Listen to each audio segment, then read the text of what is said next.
Hello, and welcome to 100 Yards of Football Sports Talk. I'm your host, Coach Kevin Bull Jones. And in today's high school football segment, got a wonderful guest that's here to talk about his experiences of playing a veteran NFL player, playing collegiately, coaching collegiately, and also working with high school kids. So if you like the show, please share. Yours truly, 100 Yards of Football Sports Talk. My guest today, to you all that remember him playing in his days with the Atlanta Falcons, a 13-year veteran of NFL, former All-Pro, a 1990 free agent, a draftee out of for the New York Jets. You all remember him as catching all those passes with the Atlanta Falcons, a great friend of mine, also former teammate of mine at Reed Ann High School, a wonderful man, wonderful father, and a great coach, my friend, Terance Mathis. Hey, man, that was a little bit too much for me, man. I feel like I'm a pastor or something the way you just introduced me. Like I need to put some hands on somebody and raise some people up.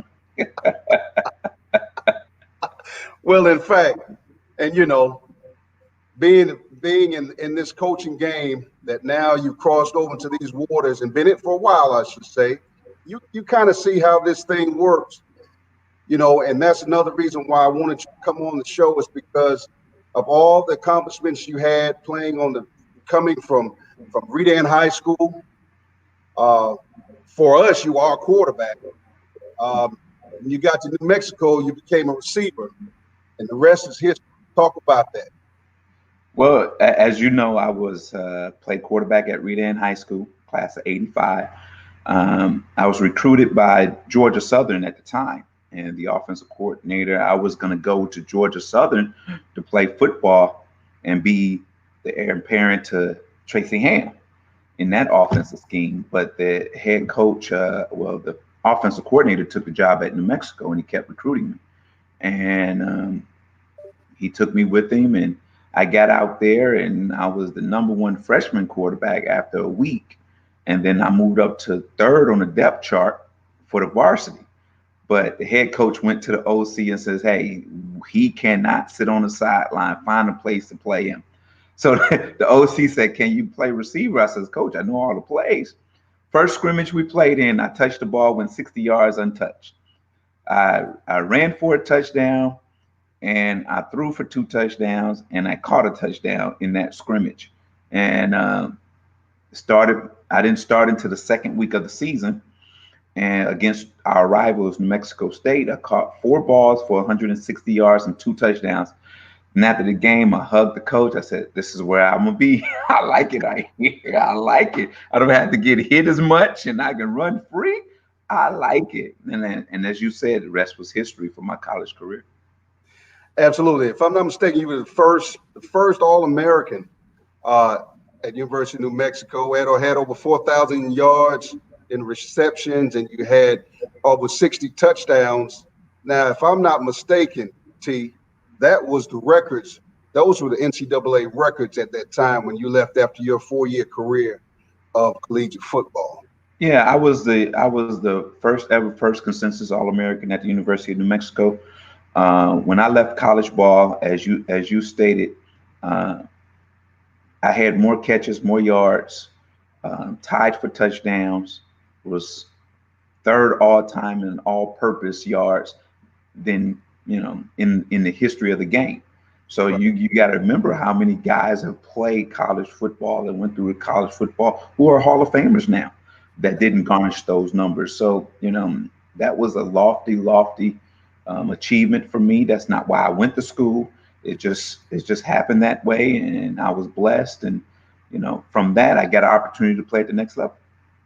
And see, the great part talking about this today is, the whole process. People see the finished product, but I can relate to the grind we had back in the day. Back in the day, when it might have been you had to have a certain time to get water. We didn't have water breaks, just water holes and get some water at Redan High School during those practice times. And we had some great teams there. And of course, Redan won the state championship in '79, but you came along and you came in to play quarterback helped us. And I always talk about people, they say, well, back then you just had only one team went to the state playoffs. So opposed to now where you got 4 teams from each region that go. And Right. on the high school level, that's very profound for coaches Mm-hmm. in their careers. But for us back then, the grind was real, and you had a real grind to you. And that was something that stood out. When you took it to New Mexico, of course, it went to another level. But I appreciate the fact that you had that grind back then. Well, There was a lot of good players back then with us at yeah. Redan High School. Hey man, you got to understand them Oklahoma drills, those live team drills, dude. It wasn't no thud or anything like that. It was every time the ball was in the air. We didn't have 7-on-7. We didn't know what 7-on-7 was back then. Passing game, we passed the ball during team. So and it was physical, dude. And like you said, we had this like little trolley water thing that just water sprinkled out of it, and you just had to put your mouth up under it and drink.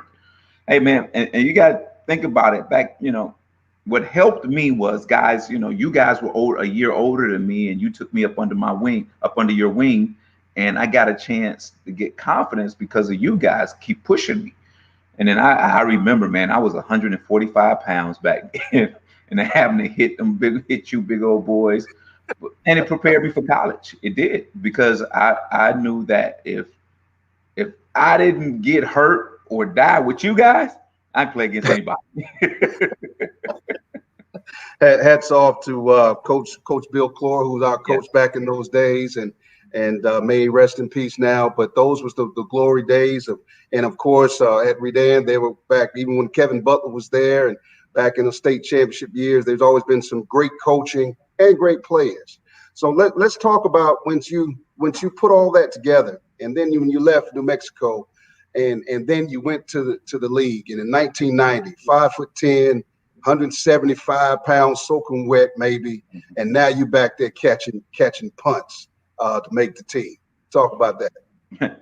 Well, they didn't want to really put my real weight in there. I was not 175 pounds as a rookie. I was 158 pounds and 160 with my equipment on. Wow. Let me tell you a real true story. So we're getting our equipment and we're trying on shoulder pads. So they tried on every shoulder pads from quarterbacks to kickers, and they couldn't find me the right size. They says, well, come back and see us after lunch. So after lunch, they called me, Mathis, we found your shoulder pads. And put them on. I said, oh, yeah, I like these. They fit well. They said, well, we had to go down the street to the local high school to get them. But you know what? I wore those same shoulder pads for 13 years. And, Wow. And I still have them today. But, going into the league, man, I had a chip on my shoulder. I had a really chip on my shoulder. After all the accolades and all the things I did in college, they still didn't believe that I could play. Too small, wasn't fast enough, wasn't big enough, wasn't tall enough, all that stuff. And I didn't, and I was projected to be one of the top 3 receivers picked in the draft, end up being the 18th receiver picked in the draft and going to 6th round. So, now I'm pissed really. Now I just didn't care who drafted me at the time. After the first few rounds went by, I said, wherever I go, I'm gonna make a name and I'm gonna play every down and every play with a chip on my shoulder. And that's what I did for 13 years, man. And that's what got me through. I never took for granted that I was playing in the National Football League because of the fact that I was still a fan. The era I played in, think about it, Kevin, the era I played in, you had your Lawrence Taylors, that Giants team. You had the Bears team with Singletary. You had then you had that 49ers team with Jerry Rice, and then you had Montana, and then you had the Cowboys, and then you had the Eagles with Randall Cummings. You see, I played in that era where most of those guys in the era is in the Hall of Fame. Correct. So it was an era that just you had to be a man. You had to be a grown man. Ronnie Lott was in that era, and Andre Dirty Waters. I played in Dirty Water. I played in an era where men play. I'm not saying they're not men today, but right now, football has become a commodity that has to be commercialized, where your stars have to be healthy for sponsors to sponsor you, for your TV ratings, for your TV money, for your attendance, for your merchandise. If your superstars are not on the field, all that money leaves. So it's I'm not saying it's watered down, because the guys who played before me says in my era the game is watered down. So the game Right. just evolves and change every year. Now, T, once you got to the Falcons, of course, hometown player, Stone Mountain, Georgia, Redan High School, yeah, small town kid makes it big time with the Falcons, and then everybody gets to see you play. I know you're originally from Detroit, Michigan, but your high school career, everybody here gets to see you. And the fact that we didn't get to see you when you was in New Mexico, because all the games like it is now, where you got Right. so many games on TV, your conference that you played, we didn't get to see Terance Mathis have that prolific collegiate career. We got a chance to see you when you came home. And the thing that I marvel at the most, T, is how the leadership, see, that part of you that was unbiased and not brash, but firm but fair, and going to be a leader and vocal leader back in the day. Even though your mannerisms, we didn't, when we played together, you didn't have to be as vocal, but your actions spoke for you. You know, then for you to turn around when you got Falcon and you became that vocal leader, that's the thing that mesmerized me, because I took ownership and saying that's my friend, that's my teammate. Yeah, he's a leader. Talk to us about Man, I had a whole lot of growing up to do before I came to Atlanta. From being in New Mexico, long ways from home, didn't get to see mom up maybe, once a year, if that. Leaving there and then going to the university, and there's nothing there. Then I leave and go to New York, where that's where I grew up. it. New Okay. York is where I became that black man, that man that I was supposed to be. Because New York is a hard city, man. You Yeah. it would run you over if you allow it to. So it was a great experience for me. So then when I became a free agent, I became a free agent. So I'm traveling all around, whatsoever. I went to the Saints was interested, the Rams was interested, the Colts were interested. And so I got a phone call from the Falcons. And he says, well, we're interested in bringing you in. We're looking at, here's the deal. I said, hold up. I don't care what you offer me. You just offer me, and I will sign and come back home to play. And that's Wow. how it happened, man. I told everybody else, look, I didn't, they gave me a great deal. I got here, and what happened is, Kevin, what happens is, you know, as you stated, my actions spoke louder than my words. Right. So now when they trusted me on the football field, whatever I said after that, they were going to trust me and follow. See what I'm saying? So I Right. had proved to them that before I spoke of these things, I had to show these things first. Make sense? And and Absolutely. that and that's the way it's always been, man. If you want to be a leader, and you're speaking boldly and you're saying all these things, but at the end of the day, show me what you mean. That's just like in if for me as a coach or even as a trainer, if I'm asking you to do something, I've done it myself, or Right. I've seen it done, or I've had a hand on it to see it done. I'm not going to ask you to do something that I don't think could be possible. So that's the credibility that comes with the longevity in football that I've had since age 9, and the respect that I've garnished through that, because you know I can go out and do most of the things guys doing today at 53, and when guys see that, oh well, if he can do it, I can do it too. So it's one of those things, man, where you got to lead by example, and you got to do what you say. Amen. That's well said, T. Now, So when you get here with the Falcons, 111 catches in a season. At that time in NFL, that was in the top three ever as far as reception in one season. All pro.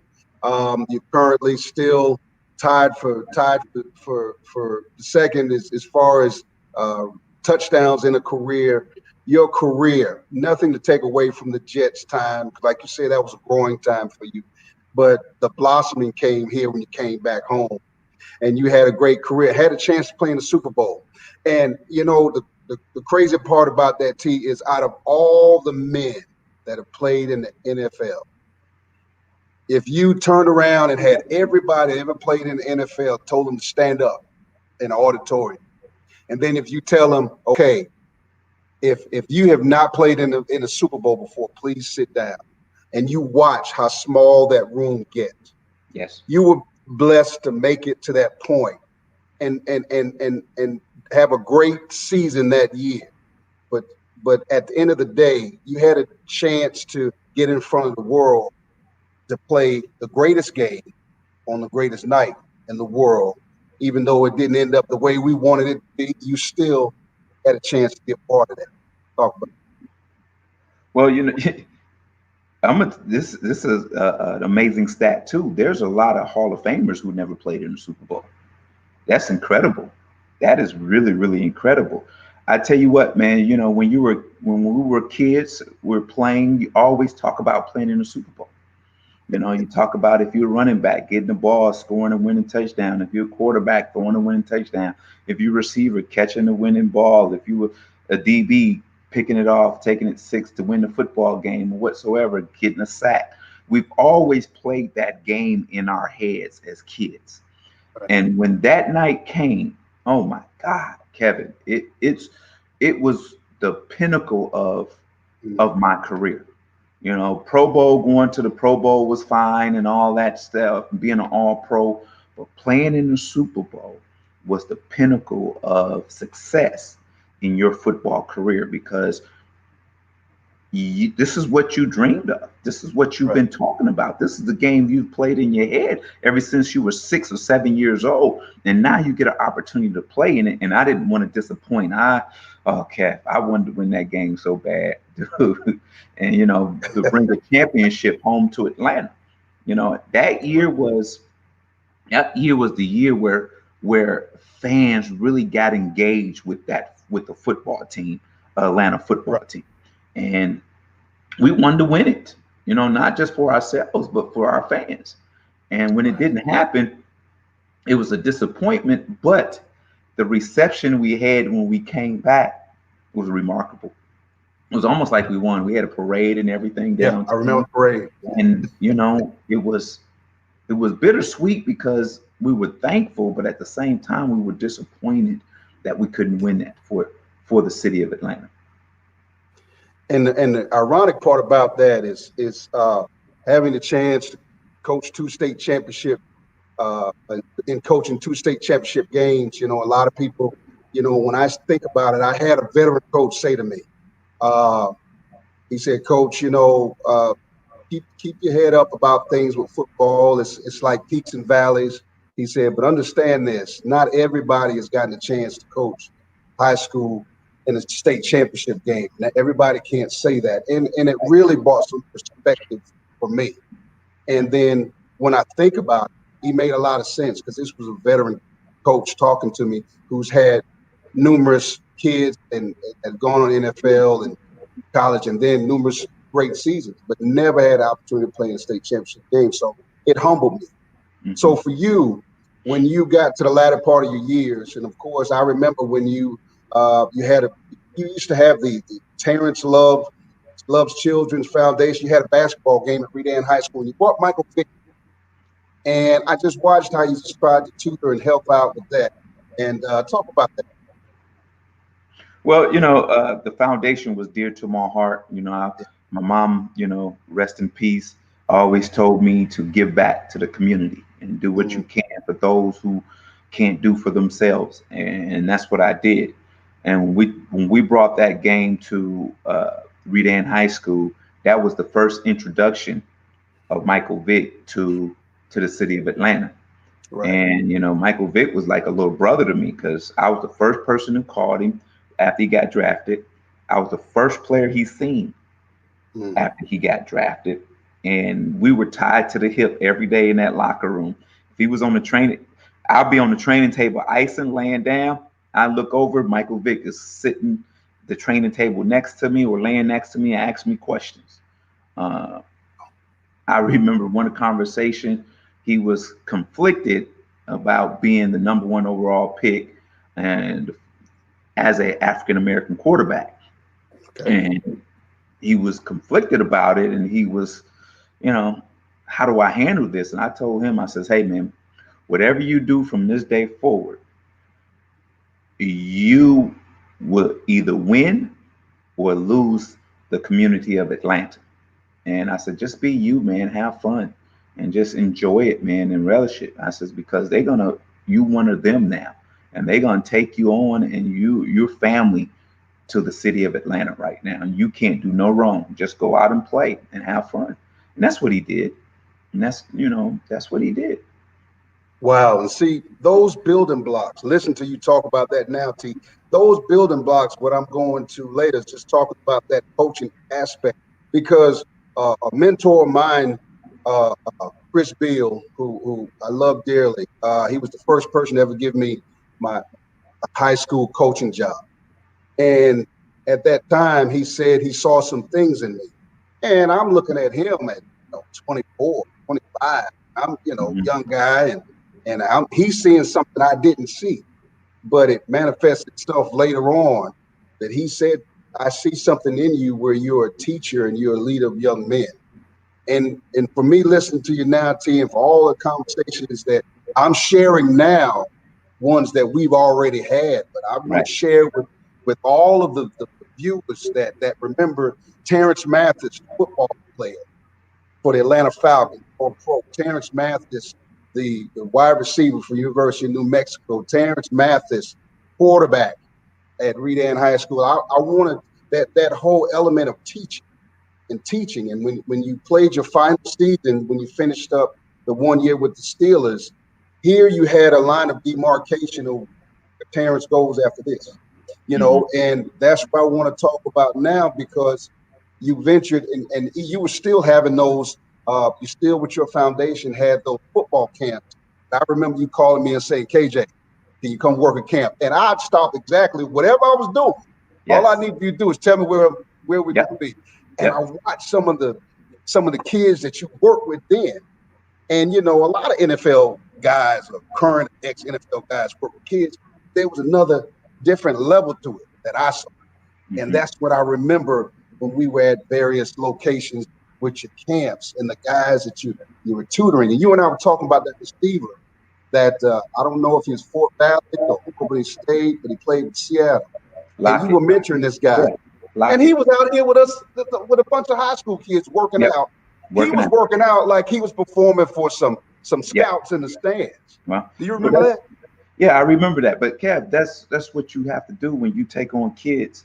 Um, you got to build a persona in them, no matter who you going against or whoever you round. You got to participate or work like somebody's watching. If you want to be a leader, or if you want to go where you want to go, is there's no days off. Even though the camera's not on, there's eyes on you anyway. And I always tell my guys, when I'm training them, I says, I don't know who's watching you right now. So this somebody might be in the car watching you that may have some ties to an NFL team, a college team, or whatsoever, and you never know. I said, so you can't afford to come out here and do things halfway or being lackadaisical, lazy, and doing things because you never know who's watching. And plus, when you're an older guy, you're a role model. Right. So those kids are looking at you and saying, I want to be like him, or I don't want to be like him. So which one would you like to be? And 100% of the time, the guys want to be role models. Wow. That young man, his name slips me now, but I remember him playing for the Seattle Seahawks receiver. And think he was in the Super Bowl. Yeah, That name, Lockett. Lockett. Okay, Yeah. Lockett. Mm-hmm. That kid was working like he had 30 agents on the sidelines watching, and it was just great to watch. Now, so where I want to go with this conversation now is, you and I talked somewhere when you're transitioning. You just left Atlanta State as offensive coordinator for a couple of years, and you were into the coaching field. You also did some things with NASCAR with the Levine family and NASCAR as vice president of marketing. So you had an array of things to transfer into once you came out of the league and then you started coaching. Now, I don't know if you remember this conversation we had somewhere. Once you decided you was going to take a high school job, I said, welcome to the abyss. I called you. Remember that, T? I said, I welcome remember to that. the abyss. I remember that.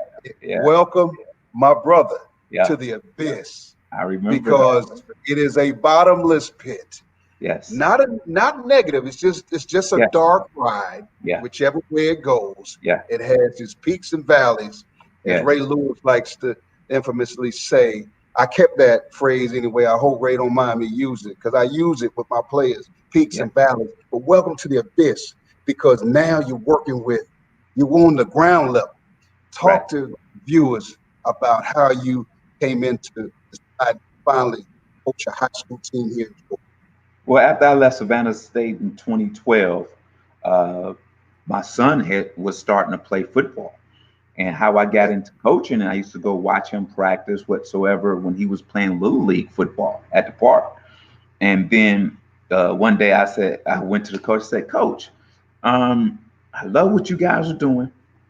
I said, I love to help you if you need any help. I see some things that some areas you might need help in. He goes, okay, sure. And that's when I started coaching. But at the park, I would imagine me jumping from college as an offensive coordinator to coaching sixth graders. And that's what I did. I went to coach sixth graders, and then I followed him all the way through middle school, assistant coach in middle school. Then when he became a freshman in high school, I became the freshman high school coach there. And that's when it really hit me, because I was pretty much in full control of the team and the offense whatsoever. And then after the season, the head coach on the varsity said, hey, we would love for you to help us out. And I stepped up to the varsity level and helped them offensively, helped us get into the playoffs, win the region for the first time. And I says, okay, I want to do this, and I want to do this a bigger level than where I am, because I knew I could impact young people. And so in 2017, Pinecrest Academy called me here in Cumming, Georgia, to become the first Black head football coach in Forsyth County history. And I'm always going to be grateful for that. And it was a great experience. Now, my philosophy is simple. You got to teach them all. I don't care where they are, what level they're on. I don't care if he's the best or the least. You got to teach them all. Because if you teach them all, they all going to be involved, and they all going to support, and they all going to do their part of helping your program to be successful.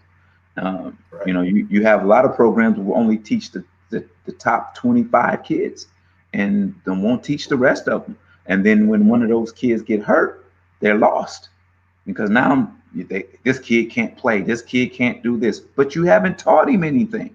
You don't care. You never showed you cared about him.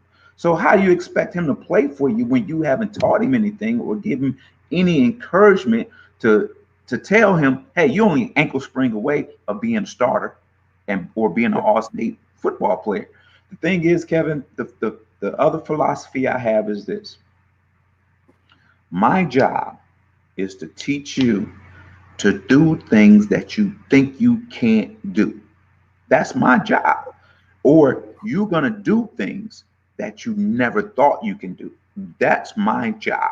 And that's more mental than anything, because physically you can do things, but you got to see it mentally. And then to see the smile and see the jubilation on a young kid's face after they do something that you just told them they can do when they thought they couldn't, they want more. they get hungry for more. They get hungry for more. Kev, this is what I told a kid one day. I says, come on, man, you can do this. All right, let's take it slow. All right, this is what I'm asking you to do. So the kid did it. I said, it took you 8 seconds to perfect that. I said, imagine what's going to happen in the next hour and a half. How good you're going to be. And his eyes lit up. And now he wants that pat on the back. Now he's going to do everything correctly. But once you tell a kid you can't do it, or you beat him in the head and say, no, no, no, he going to lose all focus, man, and confidence. And the thing is, you can tell me all day a kid can't play, and I'm going to say, and I'm going to point to you a bad football coach. That's what I'm going to tell you. I'm going to say, if he can't play, you can't teach. Because there is a place for every kid to play. Special teams, whatever it may be, he got to be involved. He's not out there to put on a uniform and wave at mama and daddy and the grandparents in the stands. He wants to play. So give him confidence and find a place where he can play. So after the game, grandma, grandpa, and auntie, uncle, mama, and daddy hugs him and say, good job, son. That's all these kids want. Right. That's all they want. Some of them know they're not going to play football ever again. But that love that they get after a game from their parents, their grandparents, their friends, their peers is worth it all. And that's what we got to do for these kids. That's amazing that you mentioned that, because when you get into this whole high school vernacular of coaching, you find out there are some coaches that think the opposite of exactly everything you just said about working with kids. For them, it's all about the wins and losses. In fact, some coaches even, I've known coaches to even call roll in the weight room and see how many seniors they have, how many juniors, sophomores, and freshmen, and then they determine if they're going to still stay at that program or they're going to find somewhere else to go, because they feel like after looking at the 9th grade class, the slim pickings is prevalent and it's going to be coming in the near future. So now I got to go find the next best job.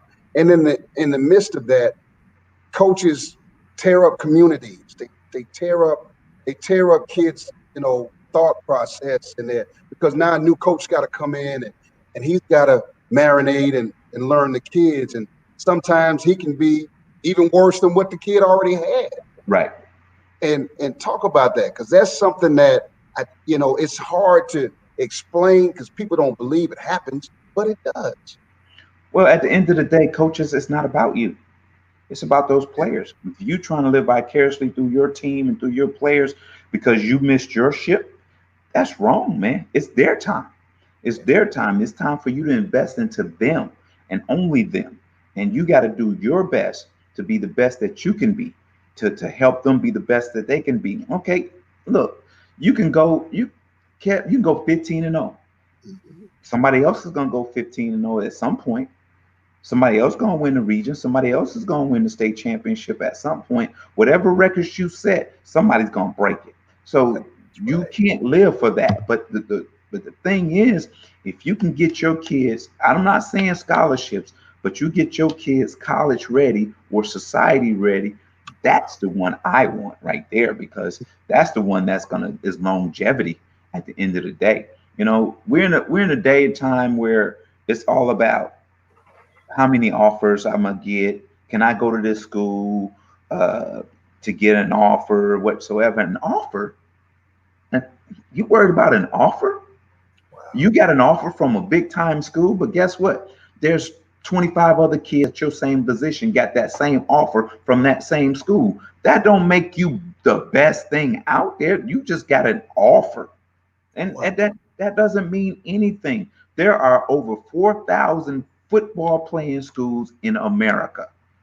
And ACC and SEC aren't the only two conferences that play football. So I always tell my kids, if you want to play football, we're going to find a place for you to play football, whatever level it is. And that's my job, is to try to help them prolong their football career and get a great education.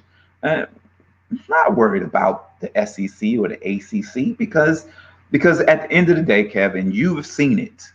At the end of the day, all these kids that are big time got these offers. By the time they become juniors, they done burnt out. because they put all their stock and all their eggs in one basket of getting an offer. And so they peak too soon.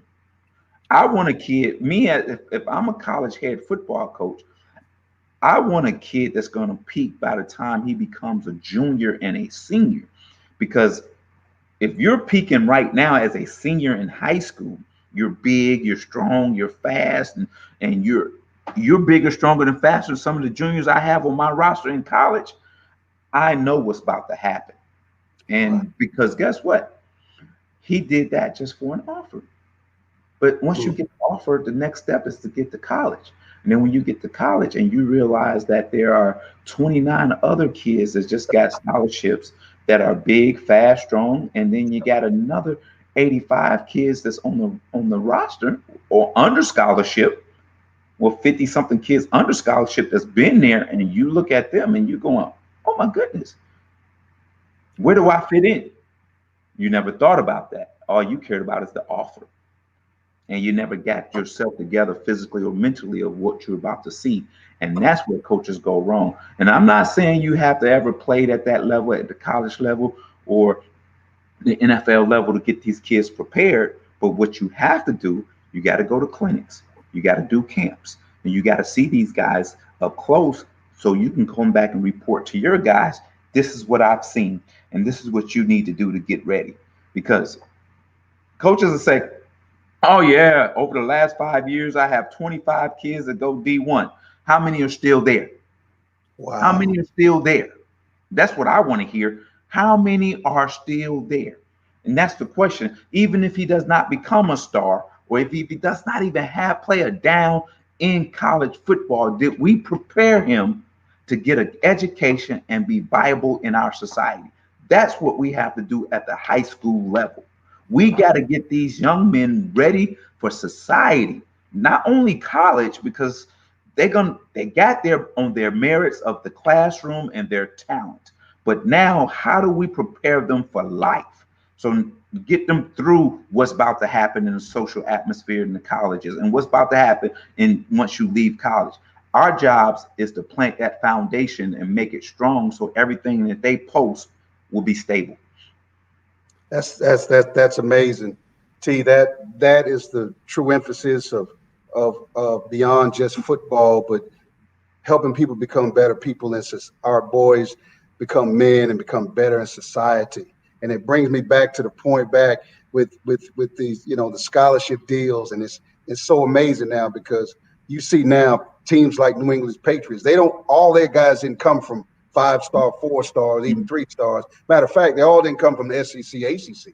Some of their players they find in the most amazing places to add to the slogan, if you're good, they'll find you. Right. And it's so great to hear what you're saying, because you and I both know when we go to some of these coaching clinics, high school clinics, that's not what some of these guys are saying anywhere we go. Doesn't just have to be Metro Atlanta. We're talking about coaches all over the country. Right. That's not the same tune that they speak Mm-hmm. about those kids. And it is about the kids. It is about helping them to be productive people in society, teach them. We're on the greatest platform. Mm-hmm. We coach the most amount of kids of any organized sport at one time. Right. And we get a chance to touch lives. Right. And so I was so happy. That was my way of welcoming you when I said, welcome to the abyss. Yeah. Remember, I said it with my baby face smile. Yeah. Because I wanted to, but I felt comfortable saying that to you because I know you. So I knew what your work process was about. Right. And unfortunately, sometimes dealing with the parents, because the parents they shop their kids around according to the greatest coach. And so you get a chance to deal with those parents now on a totally different level, instead of them asking for your autograph because they got your card from when you played in the league. Now they want to talk about playing time and things of that nature. Talk about how you walked through that when you got into it, because I know what you're going to say, but I want the viewers, and there's so many viewers that watch my show that they want to hear this. They want to know how you guys that have played in the league, that play at the highest level, the top of the food chain, how do you come back in and learn how to navigate through this whole maze of dealing with expectations and parents? Well, the thing, when I first got to Pinecrest, first thing I told them, I says, we all got to be on the same page. We all got to go down the same highway, going the same speed in the same lane. We can't have one lane over here, one car behind, one car in front. We all got to be in the same lane, going the same speed at the same time, speaking the same language. We Right. have to be successful. And then, you're going to get challenged as a coach. My son should be doing this and my son should be doing that and all that stuff. Well, you should be doing this and you should be doing that. And I got that my first year. And I stood up in front of the parents and told them this. I says, look, there will be no meetings with the head football coach about what he's doing and what he's not doing. If you have an issue with me, you can set up something, send me an email or whatever. And if I have time, we'll sit. I says, and by the way, I don't need any of your money to further my program along. I says, I have friends, I have people that I know in the business world. And I says, I have money myself. So don't use that to try to influence me for your kids to play, because that's not going to work with me. And I says, and the last thing I said, if any one of you in here have played as much football as I have and done as much as I've done, I'll sit down and listen to you. But if you have not, don't even talk to me. Don't even talk to me about what I'm doing. And that's how it ruffled some feathers. That first year, it was rough. We went 0-10 that first year because everybody didn't buy in. Right. But once those kids bought in, the parents had no choice. Because this is the thing, Kevin. Understand this. When a kid gets in a car after practice or even after a game, and that dad or that mom or whoever rips into the head coach and says, if y'all would have did this, y'all might have won, blah, blah, blah, blah, blah, blah. And that kid says to that parent, my head coach prepared us. We did everything that we could do to try to win that football game. And I believe in my head football coach. And that stops everything. But once that kid go, yep, you're right, Dad. Yep, you're right, Mom. And that's the thing we got to teach him. If we all in together, when we're in this locker room and on this football field, we're all in when we leave too. So if we're going to love each other while we're together, we're going to love each other apart. So when you leave me, don't talk about me behind my back. I says, I'm going to always have your back. And all my players for 3 years, right or wrong, when we're on campus, I always had their back. And they believed in me and they trusted me. Even when they were wrong, I would go and say, wait a minute, hold up. You're doing what because he did what? All right, let's talk about this. Is this helping the kid or harming the kid? Right. And they would have to prove to me how it's helping the kid. And then I have to show them sometimes that does not help the kid. You got to understand, Kevin, you got to understand 14, 15, 16, 17-year-old kids gonna do things. How do we stop them from doing it more and become detrimental? That's our job as adults, not punishing them. That's not, you can punish them to a point, but after you punish them, you got to tell them, this is why you got punished.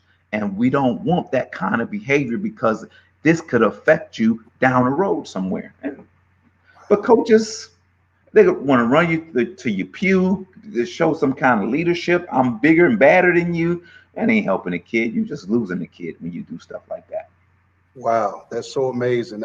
I think one of these times when I take these trips to go speak at these coaching clinics, I'm going to kidnap you. I'm going to tell your wife, I'm going to kidnap you. I'm going to put you in my brief suitcase, and I'm going to take you with me and tell when I make these speaking engagements and talking about football, it's just important, that people hear as many men that walk into this profession after they've been at whatever phases of life and football they've been a part of. It's important to hear the positive aspects of being a part of developing live. I appreciate how we came together and were able to mesh as players. And some of those guys, some of the guys that we played with, and we're all still a lifelong friend. Right. So teaches lifelong lessons. And parents need to know that, when we go to these schools and we develop these relationships, that's real.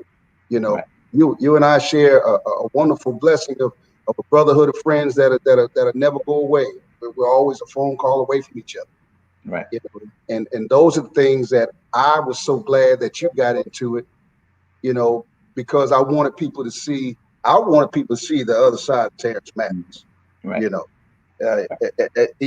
More than the foundation, I just wanted them to see the time that you put into, Right. Because I think that's important. I think that's important as we model, just like you said earlier, what the expectations are.